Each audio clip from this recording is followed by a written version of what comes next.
আসসালামু আলাইকুম প্রিয় শিক্ষার্থী বন্ধুরা। চতুর্থ শ্রেণীর ইংরেজি বিষয়ের মূল্যায়ন কাঠামো এবং মডেল প্রশ্ন নিয়ে হাজির হয়েছি। আশা করছি সামনেই তোমাদের প্রথম প্রান্তিক মূল্যায়ন পরীক্ষা অনুষ্ঠিত হচ্ছে, সেখানে তোমরা ভালো করবে। তো চলো আমরা দেখে নেই কিভাবে আমাদের প্রশ্ন কাঠামো সাজানো হয়েছে।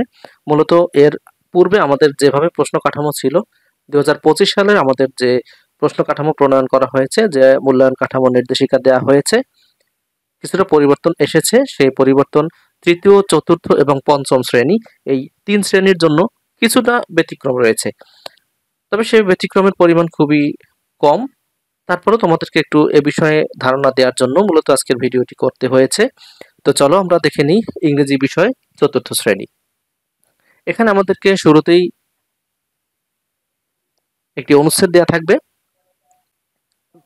অনুচ্ছেদ দেওয়ার পরে যে অনুচ্ছেদ থেকে আমাদের 1, 2, 3 এবং 4 নং প্রশ্নের অ্যান্সার করতে হবে, যেটি মূলত আমাদের এই অনুচ্ছেদের ভিতরেই আমরা মূলত প্রশ্নগুলোর উত্তর পেয়ে যাব।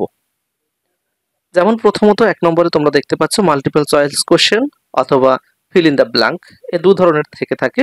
সাধারণত এখানে মাল্টিপল চয়েস কোশ্চেনটাই বেশি প্রিফার করে থাকে প্রশ্নকর্তারা। তো যাই হোক, তোমরা এখান থেকে প্রতিটি মাল্টিপল চয়েস কোশ্চেনের জন্য 1 নম্বর করে মোট 5 নম্বর পাবে। এরপরে 2 নম্বরে রয়েছে ট্রু এবং ফলস।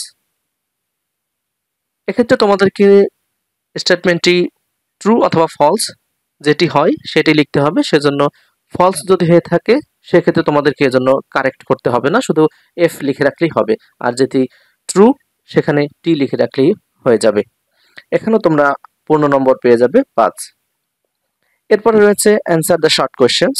আমি প্রথমে তোমাদেরকে একটি প্রশ্ন কাঠামো বোঝাচ্ছি, এরপরে আমরা যে মডেল কোশ্চেনটি প্রস্তুত করেছি সেই মডেল কোশ্চেনের আলোকে আমরা আলোচনা করব। তো এরপরে আমাদের 3 নম্বরে যে রয়েছে, 3 নম্বরে আমাদের রয়েছে অ্যান্সার শর্ট কোয়েশ্চেন্স। এখানে 5টি ছোট আকারে প্রশ্ন থাকবে, যে প্রশ্নগুলোর উত্তর তোমরা উপরে যে প্যাসেজটি পেয়েছো, প্রশ্নের যে প্যাসেজটি থাকবে সেখান থেকে তোমাদেরকে তথ্য নিয়ে অ্যান্সার করতে হবে। এখানেও নম্বর রয়েছে, প্রতিটি প্রশ্নের জন্য 3 এবং এখানেও 5টি প্রশ্ন থাকবে, অর্থাৎ 15 নম্বর। 4 নম্বরে write a short composition with clues or without clues. এখানে তোমাদেরকে একটি অনুচ্ছেদ লিখতে হবে বা একটি কম্পোজিশন লিখতে হবে।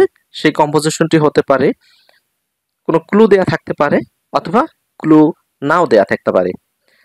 এক্ষেত্রে তোমাদেরকে একটু বিষয় বলে রাখি, এখানে কিন্তু বেশ কিছু বিষয়ে তোমাদেরকে খেয়াল করতে হবে। সেটি হচ্ছে capital letters, punctuations, correct spelling and sentence structure, এগুলো তোমাদেরকে খেয়াল রাখতে হবে। মূলত একটি ফ্রি হ্যান্ড রাইটিং। এখানে তোমাদেরকে 10 নম্বর বরাদ্দ করা হয়েছে তোমাদের জন্য, এখানে 10 নম্বর পাবে। এরপরে আমাদের যে প্যাসেজটি ছিল সেই প্যাসেজ থেকে কিন্তু এই 4 নম্বর পর্যন্ত শেষ হয়ে গেল, অর্থাৎ 1, 2, 3 এবং 4, এই 4টি অ্যান্সার করতে হবে মূলত আমাদের প্যাসেজের ভিত্তিতে। এরপরে 5 নম্বর রয়েছে। 5 নম্বরে হচ্ছে match the words with their meaning. এক্ষেত্রে extra 1 or 2 will be given in column B, অর্থাৎ দুটি কলাম থাকবে, কলাম এ এবং কলাম বি। কলাম এ তে তোমাদেরকে 5টি সেন্টেন্স দেওয়া থাকবে এবং কলাম বি তে 5টির অধিক থাকবে, অর্থাৎ 6টিও হতে পারে, 7টিও হতে পারে। সেখান থেকে যে কলামের সাথে যেটি মিল হচ্ছে সেটি তোমাদেরকে সঠিকভাবে লিখতে হবে। প্রতিটির জন্য 2 নম্বর করে, মোট 10 নম্বর এখান থেকে পাবে তোমরা। 6 নম্বরে দেখে নিচ্ছি। 6 নম্বরে রয়েছে rewrite the sentences using capital letters and punctuation marks where necessary. অর্থাৎ এক কথায় আমাদেরকে এখানে একটি অনুচ্ছেদ দেওয়া থাকবে। সেক্ষেত্রে অনুচ্ছেদটি কোনো পাঞ্চুয়েশন, ফুল স্টপ, পাঞ্চুয়েশনের মধ্যে তোমার জানো অনেকগুলো আছে, যেমন ফুল স্টপ রয়েছে, কমা রয়েছে, সেমিকোলন রয়েছে, ইনভার্টেড কমা রয়েছে, এই ধরনের যা কিছু আছে সেগুলো দেয়া থাকবে না, তোমাদেরকে সেগুলো সঠিক জায়গায় বসাতে হবে। এজন্য নম্বর বরাদ্দ রয়েছে 10। এক্ষেত্রে তোমরা একটু পরিশ্রম করলে কিন্তু এখান থেকে 10 নম্বরের মধ্যে তোমরা অন্তত 10 নম্বর পেয়ে যেতে পারো। 7 নম্বর রয়েছে match the information in column A with the information in column B. Extra 1 or 2 information will be given in column B, অর্থাৎ এর আগে আমরা যেভাবে দেখেছি যে ম্যাচিং রয়েছে, এখানেও কিন্তু সেম ম্যাচিং থাকবে আরেকটি। এখানেও প্রতিটির জন্য 2 নম্বর করে, মোট 10 নম্বর থাকবে। 8 নম্বরে রয়েছে write the question words from the box to complete the question sentences. এখানে তোমরা যে WH কোয়েশ্চেন করেছো সেরকম মূলত এখানেও প্রতিটির জন্য 2 নম্বর করে মোট 10 নম্বর বরাদ্দ থাকবে। 9 নম্বরে রয়েছে read the correct form of verbs in brackets tense discussed in the text book content. এখানেও প্রতিটির জন্য 1 নম্বর করে মোট 5 নম্বর থাকবে। আমরা যখন উদাহরণে যাব, উদাহরণে তোমাদেরকে বিষয়টি আমি আরো একটু ক্লিয়ার করে দেব। 10 নম্বরে রয়েছে answer short questions or fill in the blanks by using information related to date, months, time, cardinal or ordinal numbers in tables, columns, words or figures. এখানে তোমাদেরকে একটি মূলত শূন্যস্থান পূরণ করতে হবে। সেক্ষেত্রে তোমরা এর আগে যেভাবে টাইমিং নিয়ে মূলত একটি শূন্যস্থান করেছিলে, সেটি মূলত টাইমিং। এখানেও সেই টাইমিং ব্যবহার করে তোমাদেরকে একটি শূন্যস্থান পূরণ করতে হবে। প্রতিটির জন্য 2 নম্বর করে মোট 10 নম্বর এখানে বরাদ্দ থাকবে। এবং সবশেষে রয়েছে write a letter with or without clues. এখানে তোমরা একটি লেটার পাবে। তোমরা বিভিন্ন ধরনের লেটার শিখেছো, সেই লেটার এখানে লিখতে হবে, যার জন্য নম্বর বরাদ্দ হচ্ছে 10। এই হচ্ছে তোমাদের প্রশ্ন কাঠামো। এখন চলো দেখা যাক আমরা এই প্রশ্ন কাঠামোর আলোকে যে মডেল কোশ্চেনটি প্রস্তুত করেছি সেটি দেখা যাক। তোমরা কিন্তু চাইলে এই মডেল কোশ্চেনটি দিয়ে নিজেরা বাসায় প্র্যাকটিস করে নিতে পারো। সেক্ষেত্রে তোমাদের পরীক্ষার জন্য প্রস্তুতি আরো ভালো হবে বলে আশা রাখছি। তো চলো আমরা মডেল কোশ্চেনটি দেখে নিই। First terminal assessment 2025। এখানে তোমরা একটা বিষয় লক্ষণীয়, তোমরা এই যে আইটেমগুলো রয়েছে প্রতিটি পরীক্ষাতেই কিন্তু এই আইটেমগুলো এমনভাবেই সাজানো থাকে। তো সুতরাং তোমরা যদি এখান থেকে ধারণা নিতে পারো তাহলে কিন্তু সেকেন্ড টার্ম অ্যাসেসমেন্ট বা থার্ড টার্ম অ্যাসেসমেন্ট এগুলোতেও কিন্তু তোমাদের সহায়ক হবে। তো আমরা দেখো প্রথমেই একটি মাল্টিপল চয়েস সাজিয়েছি।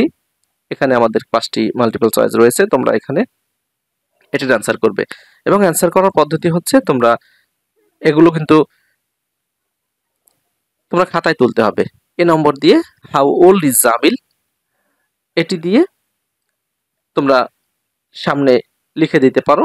যদি 1 নম্বর হয়ে থাকে 1 নম্বর দিয়ে 7 ইয়ার্স এটি লিখে দিতে পারো, অথবা যদি তুমি এরকম না চাও সংক্ষেপেও লিখে দিতে পারো। যেমন এখানে এ নম্বর রয়েছে প্রশ্নে, তোমরা উত্তরপত্র এ নম্বর দিয়ে এর সাথে যেটি সঠিক উত্তর হবে যদি হয়ে থাকে সেটি এ, 1 যদি হয়ে থাকে সেক্ষেত্রে তোমরা 1 লিখে 7 ইয়ার্স লিখে দিতে পারো।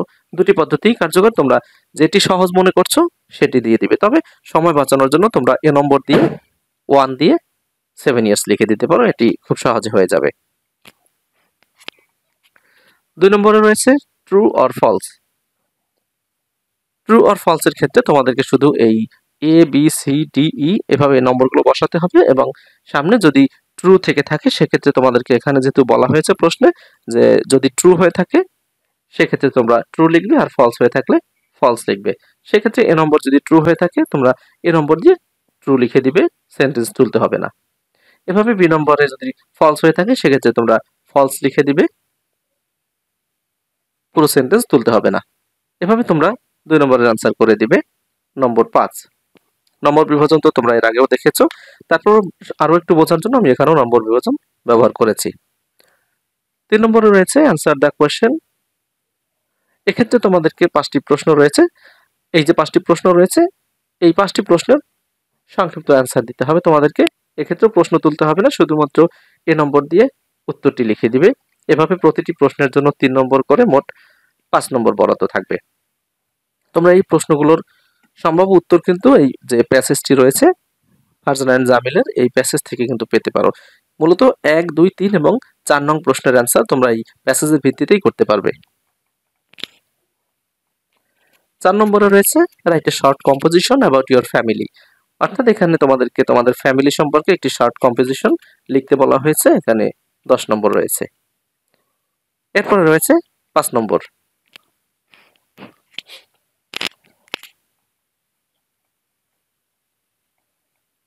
5 নম্বরে রয়েছে ম্যাচিং কলাম এ এবং কলাম বি।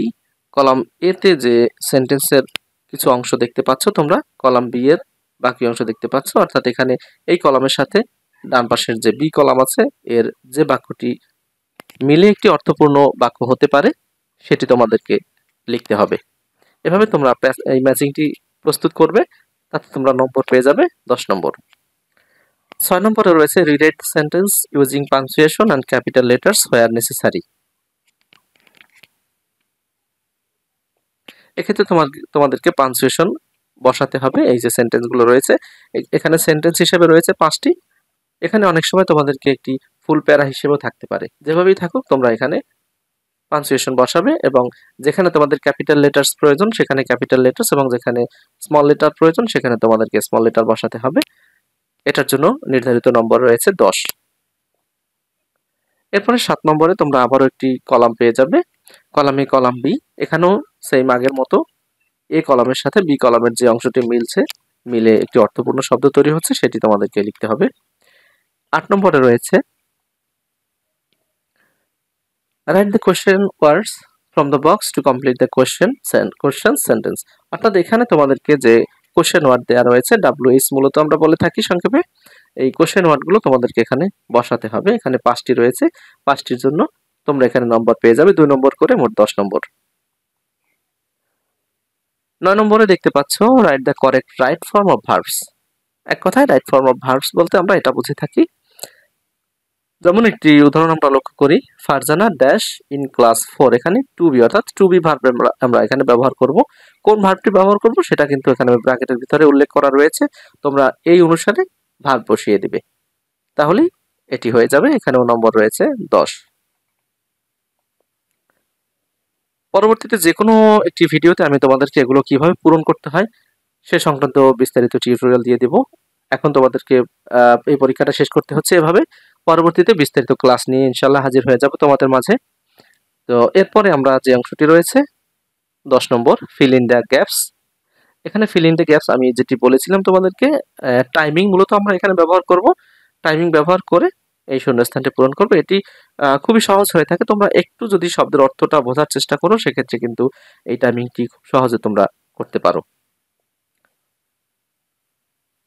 এখানে নম্বর রয়েছে 5 এবং সবশেষে রয়েছে তোমার জন্য একটি